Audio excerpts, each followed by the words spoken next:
नमस्कार दोस्तों, क्या हमारे देश में डेमोक्रेसी खत्म हो चुकी है? दोस्तों, ध्रुव राठी एक ऐसे यूट्यूबर हैं जिनकी कांग्रेसी प्रोपेगेंडा किसी से छुपा नहीं है, फिर भी वे खुद को निष्पक्ष बताते हैं। अगर आप सही मायनों में देश की परवाह करते हो तो आज का ये वीडियो बहुत। लेकिन क्या आप जानते हैं कि कैसे हर बार ठीक लोकसभा चुनाव से पहले ध्रुव राठी कांग्रेस पार्टी के प्रचार सामग्री के तौर पर कार्य करते हैं? आपको याद होगा कि लोकसभा चुनाव 2019 में कांग्रेस पार्टी ने राफेल का मुद्दा जोर शोर से उठाया था। इसके बाद इस मुद्दे पर ध्रुव राठी ने वीडियो बनाया। महत्वपूर्ण बात यह थी कि इस वीडियो को YouTube पर ऐड देकर प्रमोट किया गया था, यानी कि पैसे खर्च करके लोगों तक वीडियो पहुंचाया गया। इस संबंध में जब ध्रुव राठी से एक सोशल मीडिया यूजर ने पूछा तो उन्होंने पहले स्क्रीनशॉट को फेक बताकर बचने का प्रयास किया और फिर पकड़े जाने पर कहा कि मुझे नहीं पता कि मेरे वीडियो कौन प्रमोट करता है।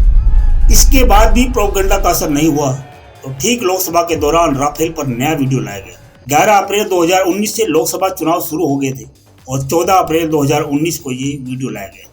इतना ही नहीं, कांग्रेस ने ध्रुव राठी के जरिए अपने घोषणा पत्र का प्रचार भी करवाया था। देखिए, चुनाव से पहले कैसे मैनिफेस्टो का विश्लेषण के नाम पर वीडियो में ध्रुव राठी कांग्रेस के घोषणा पत्र को भाजपा से बेहतर बता रहे हैं। 55 पेजेस का ये बहुत ही लंबा और डिटेल्ड मैनिफेस्टो है, जो कि एक अच्छी चीज है दोस्तों, क्योंकि जितना स्पेसिफिक होकर आप अपनी प्रोमिसेस बताओगे उतना ही आसान होगा आपके लिए प्रोमिसेस को खुद फुलफिल करना, और उतना ही आसान होगा देश के लिए जज करना कि आपने प्रॉमिस फुलफिल करी है कि नहीं करी। बाय कंपैरिजन दोस्तों, बीजेपी का जो 2014 का मैनिफेस्टो था वो सिर्फ 10 पेजेस का था। उसमें कुछ इस तरह से प्रोमिसेस लिखी गई थी। मैनिफेस्टोस की प्रॉब्लम क्या होती है दोस्तों कि अक्सर इनमें बहुत घुमा फिराकर फालतू की चीजें लिखी होती हैं। जैसे कि ये देखिए, remove bottlenecks and missing links in all sectors, activities and services, strive for scale and speed with futuristic vision. क्या मतलब बना इन चीजों का? कैसे आप इन्हें जज करोगे कि ये हो गई कि नहीं? 2019 के लोकसभा चुनाव में किसे वोट करें, इस मुद्दे पर बनाए गए वीडियो में राठी चुपके से कांग्रेसी प्रोपेगेंडा को डालना नहीं भूले। सुनिए किस प्रकार बताया कि आप प्रधानमंत्री मोदी को देखकर वोट ना करें। अगर आप मोदी को वोट नहीं दोगे तो क्या आप राहुल गांधी को प्रधानमंत्री देखना चाहते हो? ऐसी बातें आपको अक्सर सुनने को मिलती होंगी हमारे मेन स्ट्रीम मीडिया में दोस्तों। ये दिखाना चाहते हैं कि आपका जो वोट है वो सिर्फ एक इंसान को देखकर दिया जाना चाहिए, जो कि देश का प्रधानमंत्री है।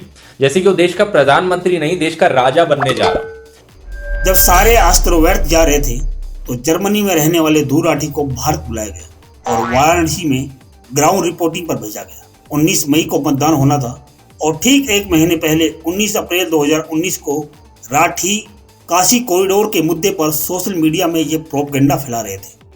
काशी विश्वनाथ कॉरिडोर बनाया जा रहा था। ये काशी विश्वनाथ मंदिर से लेकर गंगा घाट तक जाएगा, एक सड़क है बेसिकली। तो वहाँ पर हम जब गए, बहुत सी मशीनें थी, जो सड़क के रास्ते में आने वाले घर थे, दुकानें थी, उनको डिस्ट्रॉय किया जा रहा था, डिमोलिश किया जा रहा था।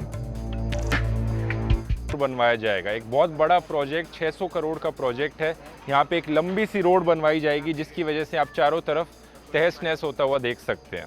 ये कहते हैं कि विकास के लिए करवाया जा रहा है। काशी कॉरिडोर को मात्र एक सड़क बताने वाले ध्रुव राठी आपको ये नहीं बताते कि एक साल में इसी काशी विश्वनाथ कॉरिडोर में 7 करोड़ श्रद्धालु आए और रिकॉर्ड 100 करोड़ की आय हुई है।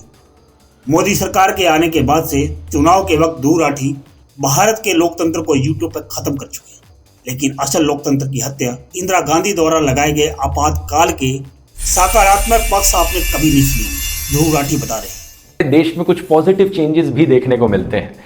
ऐसा कहा जाता है कि इमरजेंसी के दौरान सारी ट्रेन्स हमेशा टाइम पर आती थी, सारे लोग बड़े टाइम पर काम करते थे और सारे बिजनेसेस बड़े एफिशिएंटली चलते थे। इसके पीछे शायद से एक बड़ा सिंपल सा रीजन है, जो लोग इमरजेंसी के टाइम में रहे थे उन्होंने इमरजेंसी के पिछले कुछ साल भी एक्सपीरियंस किए थे। वो समय, जैसा मैंने बताया, इन्फ्लेशन की बुरी हालत थी, रेगुलर प्रोटेस्ट देखने को मिलते थे, स्ट्राइक्स देखने को मिलती थी रेलवेज में। तो ऑब्वियसली जब इमरजेंसी का टाइम आया, सारे प्रोटेस्ट और सारी मूवमेंट्स को बंद करा गया, कोई स्ट्राइक नहीं हुई, सारी ट्रेन्स टाइम पर आई और इंडस्ट्रीज भी एफिशिएंटली चलने लगी।